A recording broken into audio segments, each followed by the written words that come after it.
Before listening to this story, please make sure to subscribe. Your one subscription can change my life and support my family.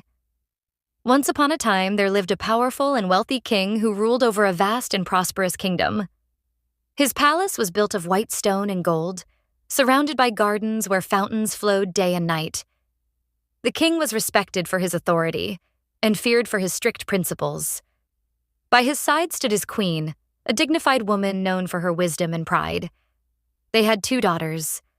The elder daughter was ambitious, sharp-minded, and deeply attached to luxury. From childhood, she admired jewels, fine clothes, and power. She believed respect came from wealth and status. The younger daughter, however, was gentle and soft-hearted.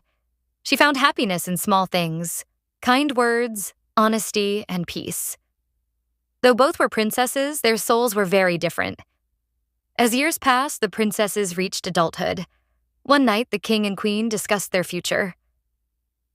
"When the time comes," the king said firmly, "our daughters will marry into rich and powerful families.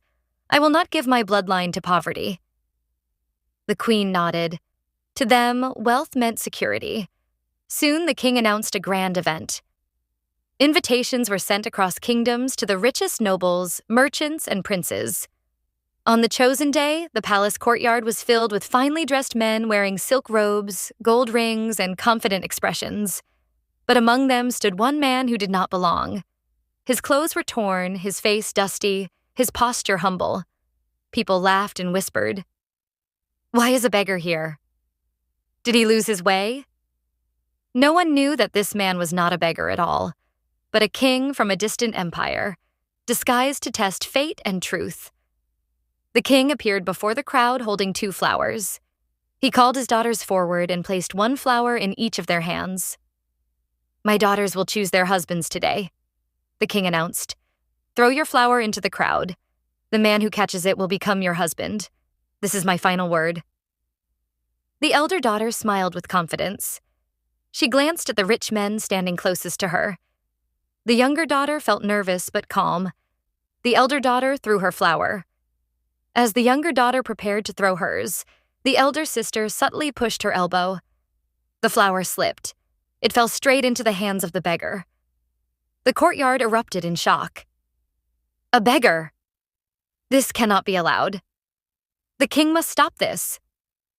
The beggar looked down at the flower in disbelief. The younger princess froze. The king stood silent. Then the nobles spoke loudly.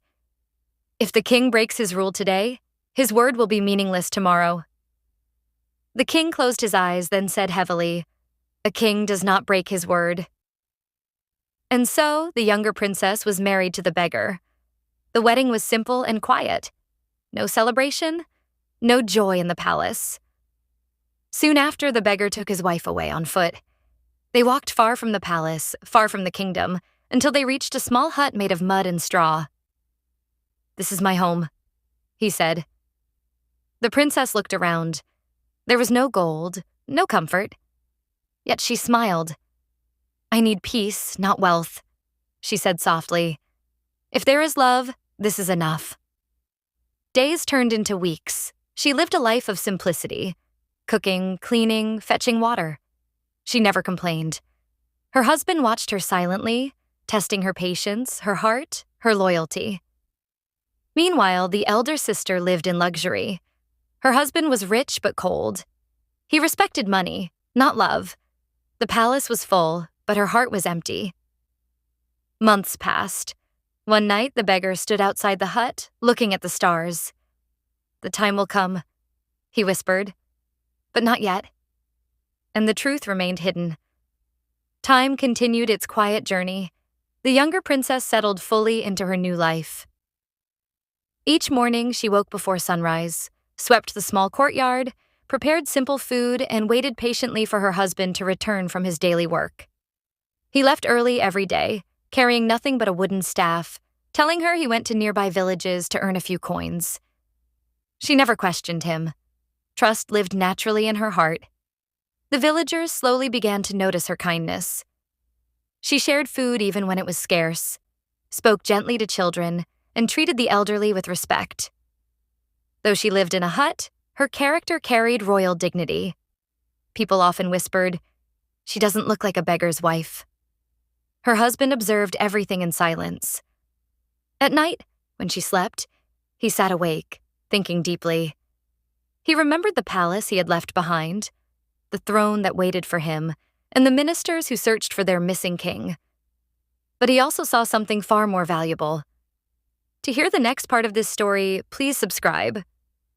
To listen to the next part of the story, make sure you are subscribed.